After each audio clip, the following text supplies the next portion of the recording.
trickle in. So hello everyone and welcome to this SLAS webinar on the impact of peer review, enhancing your career and advancing science.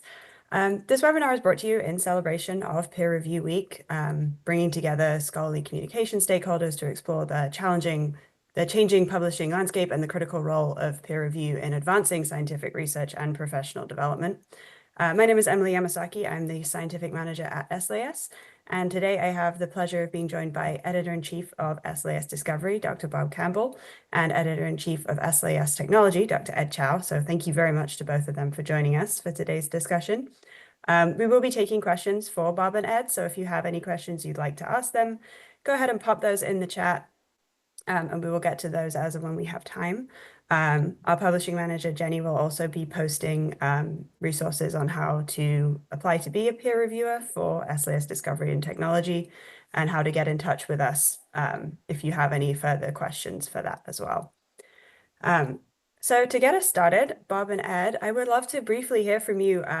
What led you to kind of take on the role of editor-in-chief alongside all of your other professional responsibilities as leaders in the field for drug discovery for Bob and precision medicine oncology for Ed?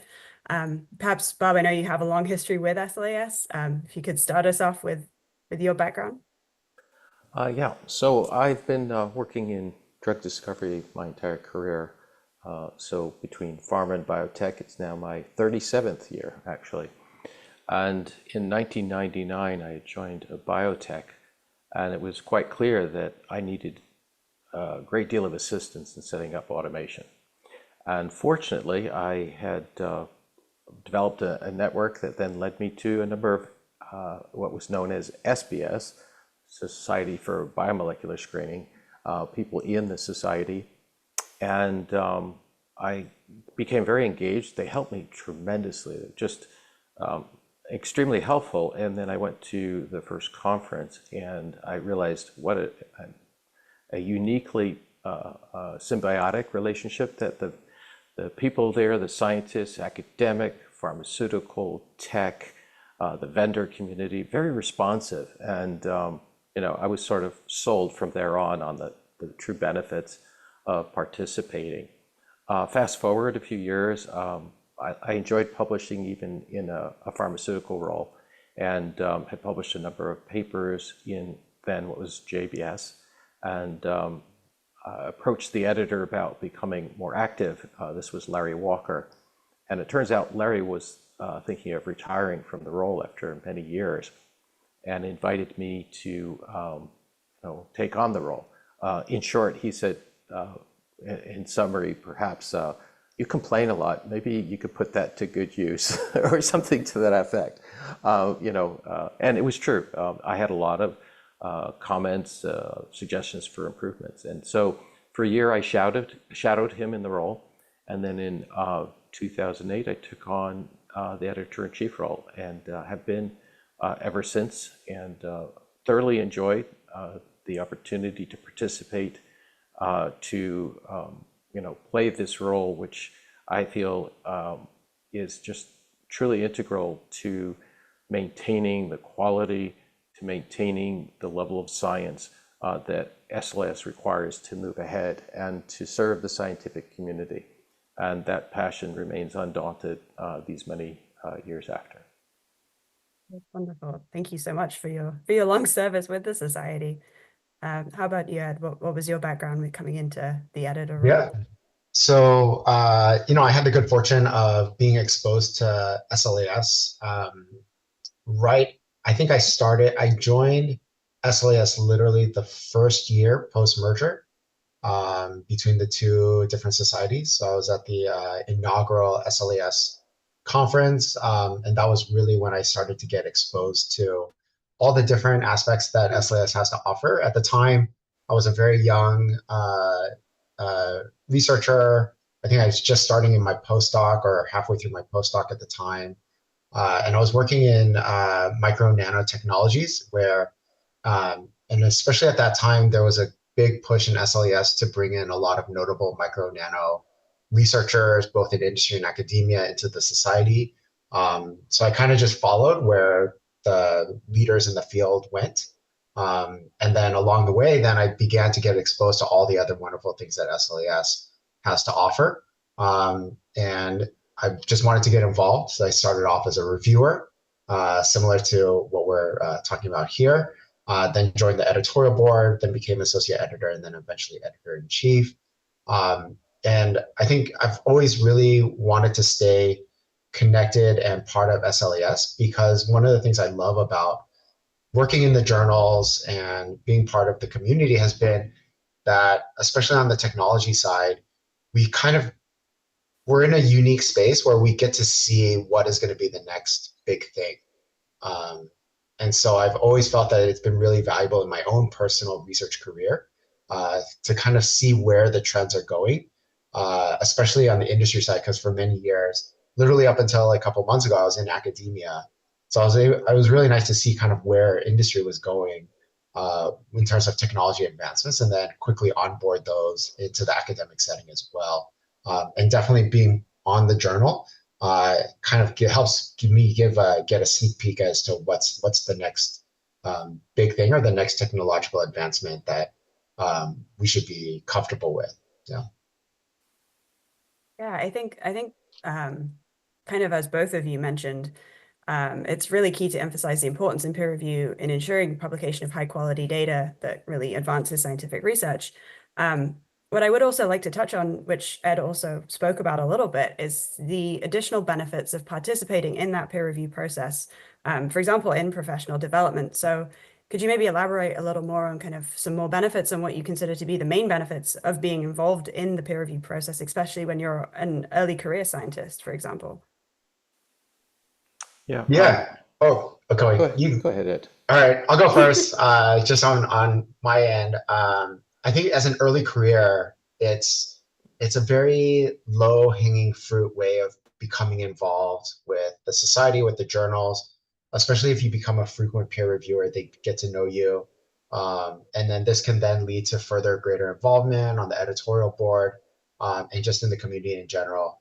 And then in general, in terms of actually as an early career scientists, one of the main benefits of peer review is that it gives you more practice in terms of critically reviewing other people's work, which then obviously is a lifelong skill for researchers that they need as they move forward. And they can also then it helps you critically review your own work and how you publish your own work. Yeah, just to add on to that, and I'm in total agreement with everything that Ed has said. Um, I think what applies to early careers still applies to late career individuals, which is one gets exposed to many, many different approaches, and one can learn from those approaches. Similarly, one can share the knowledge of how to best design or control experiments so that they have validity and are objective. And certainly, if one is not exposed to that in early career, one sees that in many of these papers, and you can take that back to your own work, as Ed alluded to, and apply it. And certainly by then being exposed to all this novel science, one cannot just help but learn. And I think that that's of great value. And I continue to learn from looking at the reviewers' comments and looking at the papers that are submitted. And with regard to career, as Ed pointed out, most people do start off as peer reviewers, get a feel for what it's like to be involved in the journal. And then if they wish to be involved further, they've shown their commitment to the journal by the peer review process and the quality and speed of their reviews. And so they are clearly people we would like to engage on the editorial board as they mature and move on into their career, and they can participate further. And those people could move into senior editor roles or even editor-in-chief at some point if that is where their passion lies. Yeah, absolutely. And I think also diving a little bit more into kind of some of the ins and outs of the peer review process. Um, because the current traditional peer review process operates based on this network of volunteers, of researchers coming up through their careers, there have been, there's been a lot of talk about especially following the COVID-19 pandemic, that a lot of publications are struggling to find enough reviewers to recruit those early career scientists to get involved in that process, or indeed find reviewers in specialized niches that are able to review certain papers. And then what that leads to is, as I'm sure you guys both know, delays in publication and frustration with authors that their papers aren't getting turned around quickly enough for their liking. So I guess how SLAS Discovery and SLAS Technology dealing with these issues, mitigating these issues, and kind of creating a response to that problem that's been seen in the industry. Well, I'm sure Ed and I have slightly different approaches, but I think we're very common in our mindset. I have over time resorted to inviting more reviewers than needed, so to speak. Like at least 5 to start with, knowing that the majority of them could be rejected. I mean, just to find 2 or 3 reviewers, and it's better to excuse a reviewer than to wait an additional couple of weeks, which is the turnaround time for response, to find new reviewers. If that does not work, then we move to sending a sort of a broadcast out to the editorial board, who each have very broad networks, and say, hey, can you help us find suitable reviewers that we know would be engaged and available? That's one thing that's not within the current tools, which is people's availability outside of those that actually put their time into the editorial manager in terms of when they're absent or not. But it's not just about absence, it's about the other obligations that they have at a given time. I'm very appreciative of reviewers that decline, but then suggest other reviewers. That can be extremely helpful. I'm also appreciative of the editorial manager tool options through Scopus, which allows us to use different keywords, but also to now search the referenced or cited articles, those authors, as they would be extremely pertinent to the subject matter. So I guess that's my approach thus far. Ed, I don't know if you have further comments.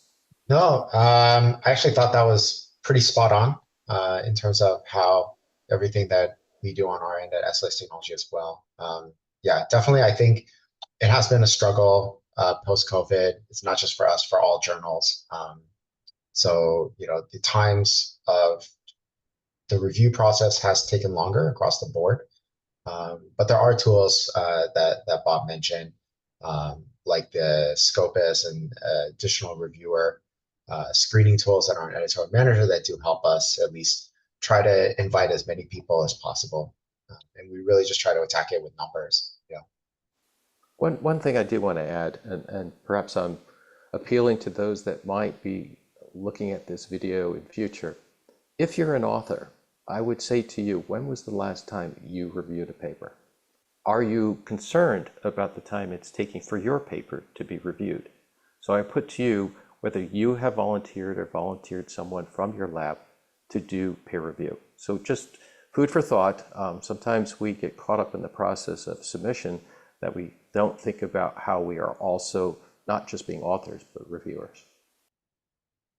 I think that's a great point, Bob, to kind of emphasize that symbiotic relationship almost between reviewing and authorship, and kind of the need to contribute on both sides there. Kind of following on from that, I did want to briefly go discuss a program that AGU Publications recently launched, where they launched a co-reviewer program specifically designed to kind of support early career researchers just getting into the peer review process. And the goal of that program was to kind of formalize the mentorship between junior and senior researchers by pairing up researchers who are in similar fields, who might review the same papers, to encourage that engagement and provide support, because it can be an intimidating process to begin as someone very early in their career. What do you guys think about that kind of program? Is that something you could see implementing either formally or informally? Do you already see that happening in your journals? Maybe Ed can start us off on that one. Yeah, I think it is an interesting idea. I guess now when I think about my own journey and training, I started off peer reviewing journals, essentially in graduate school when my PI at the time would pass us papers. to review that he basically agreed to review. But he wouldn't just copy and paste. He would actually sit down and actually he would review the journal paper and then kind of discuss with us how good or bad our peer review of that article was. So I think I'm quite fortunate in that regard that I had this informal, or that my grad school mentor took that role on himself naturally. And I think people would benefit from it. So whether we do something informal or formal, I do think that it's a space that where people who may not have the same mentor in their own career could access that. Yeah. Yeah, it's interesting, Ed, that I had a very similar experience in that my PhD advisor did the same thing, passed on papers. We went through the reviews, and that was a very good experience for me. So while it wasn't something formal, it was extremely beneficial, and it also made me less fearful for participating. I was actually very nervous, like, what can I contribute? What do I know? And again, by having that support, that was extremely helpful. So I would say that at least at the SLAS Discovery Ed board meetings, we have had suggestions of this sort of mentoring process. I would just say personally, and that's not necessarily representing all of the board, my personal opinion is that I think both options should be presented. We do have early career scientists that are very capable of doing an extremely good job. If anything, they can be potentially more capable because they're focused. They're really in touch with the science that they're exploring, and specifically, say, on reviews and things like that. They know from their thesis, the state of the art. So they do phenomenal jobs. That being said, the program that you mentioned, with a mentorship, I think that's excellent. And I know that there are some Ed board members that are doing this informally, and having a more formal avenue for that would be beneficial, but I don't think it's the only avenue that should be pursued. Yeah, absolutely. It just does seem like that kind of setup does occur organically in a lot of situations, and the more support you can give, obviously, is the best. There's a comment from Joe. Many of the people in Scopus are senior researchers and do not have time, and he suggests that perhaps we should change our invitation review letter to ask the PI if they have any students or postdocs that would be a good choice to additionally review the manuscript. Is that something that, clearly it's a bigger discussion to be had within the journals, but as an idea, is that something that you guys think would be interesting to explore? Yeah, I'm open to it. Me too. Cool. I think it's a good suggestion. Yeah. Yeah, thank you, Joe. Moving perhaps into slightly more controversial waters, I did want to also touch on a solution that has become more and more popularized recently to kind of address some of the issues like reviewer shortages and a perceived lack of transparency in some instances within the peer review process. So I know especially researchers who are under pressure to publish and who are wanting to establish themselves in their kind of professional communities and networks do have sometimes a lot of frustration with the delays that can occur with the traditional peer review process. So the alternative that kind of claims to go some way to address some of this is publication via preprint. Now, this model, for anyone who's not aware, involves making an unreviewed preprint of a research article publicly available for feedback, when the feedback is also all publicly visible, prior to formal peer review and publication, depending on the journal or the repository that's processing those articles. And there are kind of advantages and disadvantages to this method. You can disseminate your results rapidly. There's visibility in peer review and the discussion and feedback that's being given. However, there are, some concerns as well that by effectively putting research out there and publishing to some degree, research that has not been through that peer review process, there are worries that the quality of the research that's being made publicly available is not established and kind of controlled for. So I'm really curious to get your thoughts on the use of preprints, especially as they are becoming more widespread and formalized. Is that something that you support, that you think needs to be pursued with caution?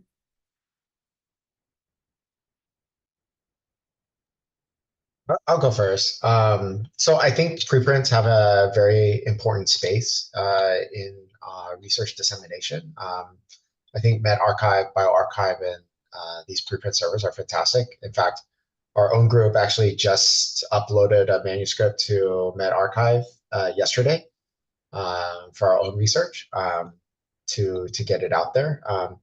And I think they do a great job. And I think for SLAS technology and the SLAS Discovery, I think, and Bob would agree that um, they have their own space. And then for us, we can maintain the peer-reviewed publications. And I think that people should always take work that's uploaded onto the preprint servers with a grain of salt.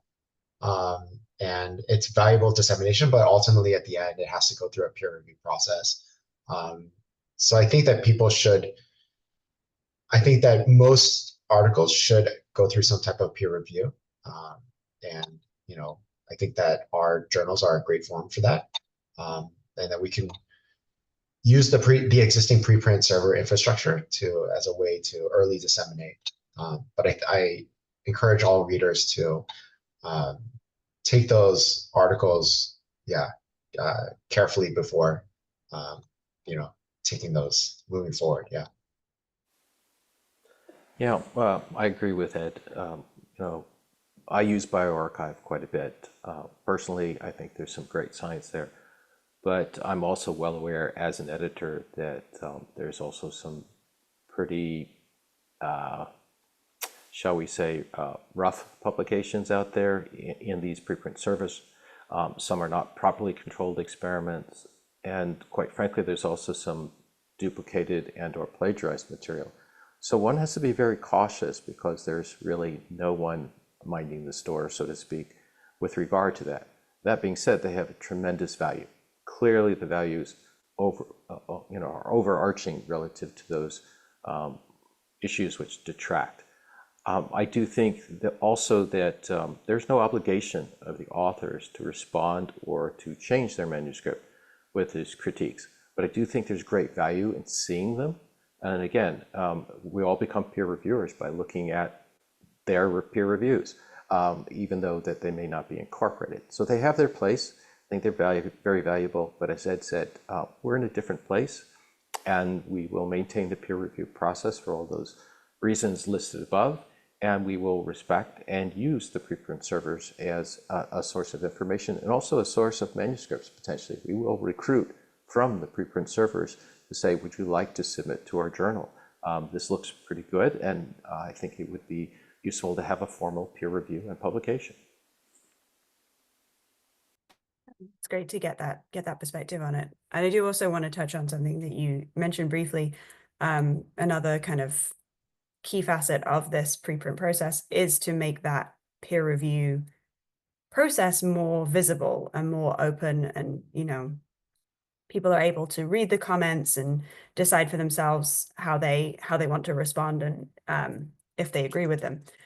Do you think that transparency in making those reviews available, both in preprint and also potentially in the traditional peer review process, is something that we should be pushing to do more of, making those reviews available for those who come across the paper and want to know what the reviewers thought? Well, that's a very interesting comment. It's something I guess we've thought about, but haven't implemented. It's really a worthy subject of discussion, and I'm not trying to skirt the issue. I think the point here is we haven't had the discussion, and we do try and operate by consensus. And I dare say that most decisions are unanimous within the board, but it's worthy of discussion. I would say that there is great utility in making that public. Having that transparency would be very helpful. I just would want to know whether that would discourage reviewers from participating. And right now we're having trouble finding reviewers. So that's what I'd like to consider before putting that forward. Yeah. You know, I think especially there are with some of the other journals that do offer they also show the reviews. They even show the reviewers' names as an option. I also do wonder if that potentially causes reviewers to moderate their comments, um, because then if they know that they're what they write about that article is going to be public, then they start thinking more about their own public image as well, of how their reviews might be perceived in public, and they may give less than a full honest critique of that journal article. Um, but I think transparency is not usually never a bad thing. It's just that you kind of have to balance it also with a desire to have an honest, unfiltered opinion by the reviewers. Yeah. So I think it's something worth discussing, but that is multifaceted. It's not just a simple like yes or no answer. Yeah, of course. And Joe in the chat mentioned a good point that publishing reviewers' comments could be, an optional selection that you could make if you were comfortable with doing so as a reviewer. Um, okay, great. I think that's a really interesting to get your guys' take on that from, the editor's perspective as well. Moving on to a slightly different topic, a large part of this year's Peer Review Week theme is innovation and technology in peer review. And a large part of that is exploring the integration of AI to streamline the peer review process, make it more efficient for authors and for reviewers. So I'm curious, where do you both think AI can be most effectively employed to add value both for authors and for reviewers?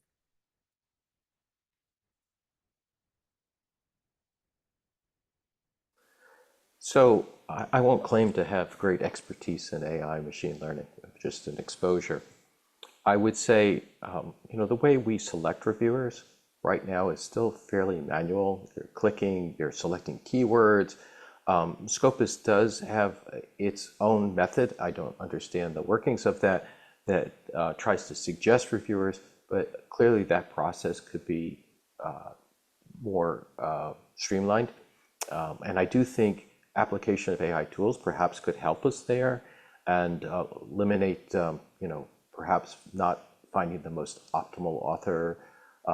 But also, if, again, getting at that point, if, in an ideal world, we knew what people's availability were, where they could just check a box that month, they're available, they're not available, would make a huge difference because a lot of what we get is not a lack of interest, but not available.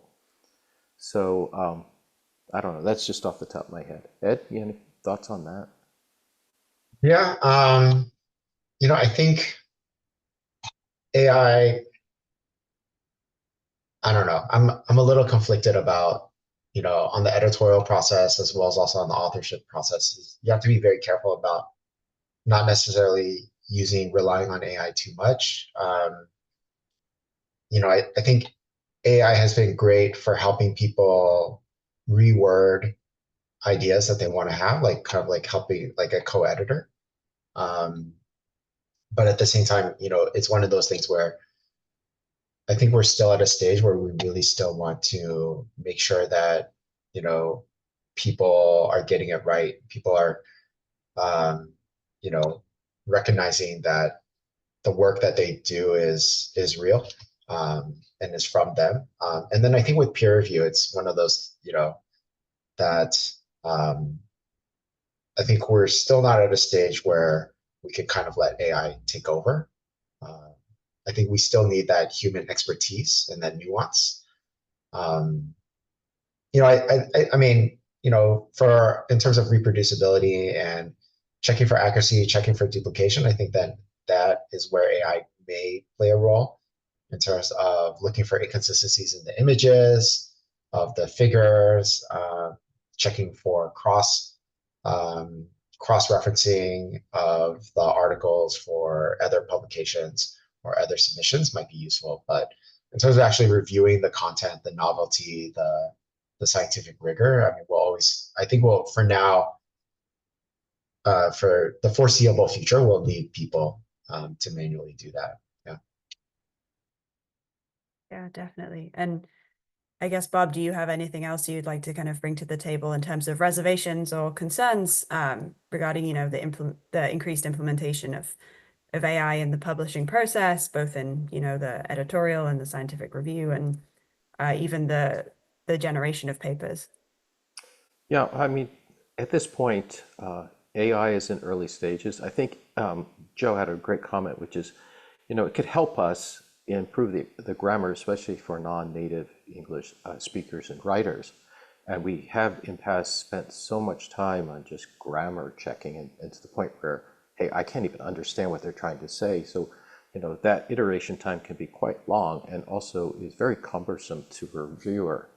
So I think it'd be helpful, but to the point that Joe made where he said it could put lipstick on a pig, so to speak, we don't want it to embellish poor work. And again, Joe's made a great point. We have to be very careful. At the same time, it makes it easier to plagiarize one's own and others' work by just rewording it, because it won't be an exact phrase match. And the tools we have look for identity. They look for exact phrases or words. And so it will make it harder to find those. And I'm not saying this occurs with a high frequency, but we do get papers from what I would call paper mills, where they're just recycling things. Elsevier's been fantastic about identifying where they can, duplicate submissions where they're identical.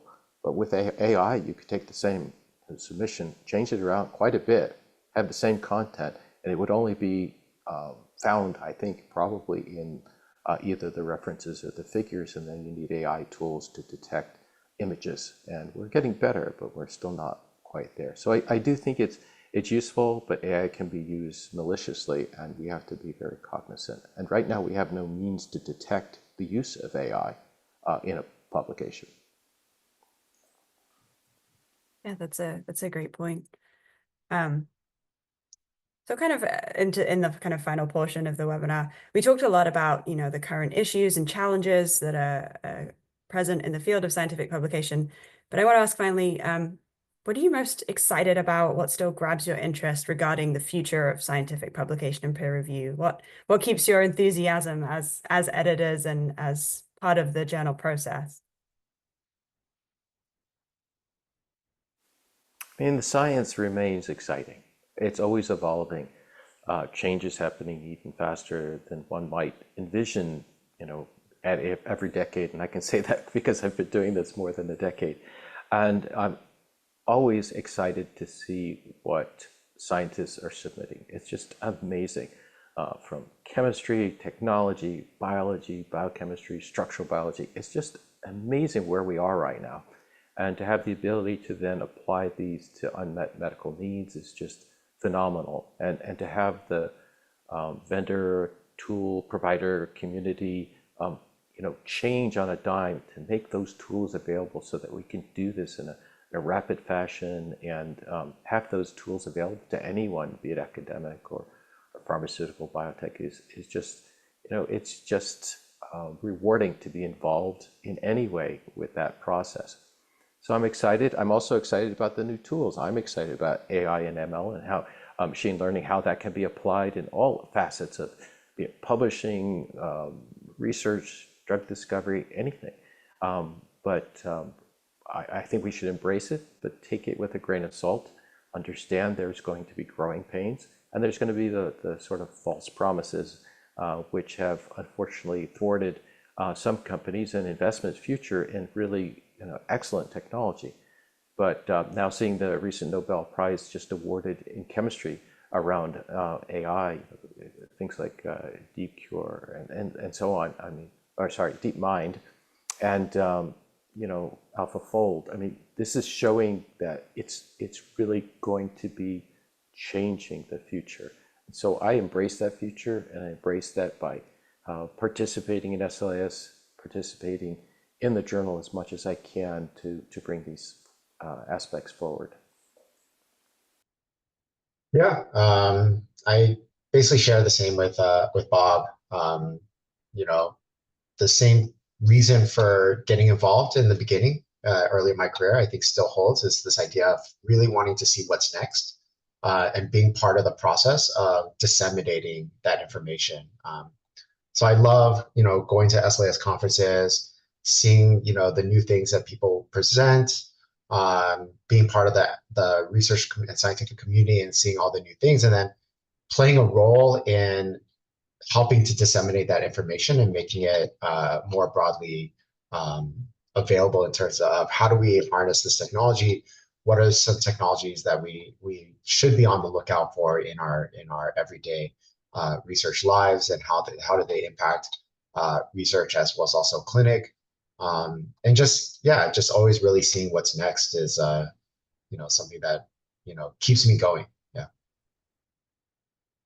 Yeah, one last comment about peer review. Um, we've talked a little bit about earlier career scientists. I hope that we have really encouraged the early career scientists to participate. If they have hesitancy or if they're unsure of themselves, contact us. Ed and I are very approachable. You send us an email, we will respond. And we like the enthusiasm of early scientists, that passion, that drive, and we want to encourage that further. So I'm also excited about that for the future, to have more involvement by these early career scientists to help out SLAS's mentor programs. So there's another way that we can help. Don't hesitate to reach out, and I'm very excited about meeting all of you, and seeing how you can participate in the journals. Yeah, I think if you are interested in becoming a reviewer for SLAS Discovery or SLAS Technology, as Bob said, please don't hesitate to get in touch. Jenny has posted a forms link in the chat for anyone who wants to sign up. And as Bob mentioned, feel free to reach out via email, via our website, and get in touch if you have questions and comments that you would like to give. I do want to read out a comment from Joe in the chat that I think is really great. From a reviewer and associate editor, publication is integral to science. If you discover the absolute cure for cancer but never disseminate that information through scientific publication, it leads to the same effect as never finding the cure. Reviewing is very important. And so hopefully those words can inspire some people to want to get involved in the journals and being at the cutting edge of the work that's published in SLAS journals. And so with that, thank you very, very much to Dr. Campbell and Dr. Chow for your time today and for your insight. And thank you to everyone who attended the webinar. Yes, thank you. Great. Thank you.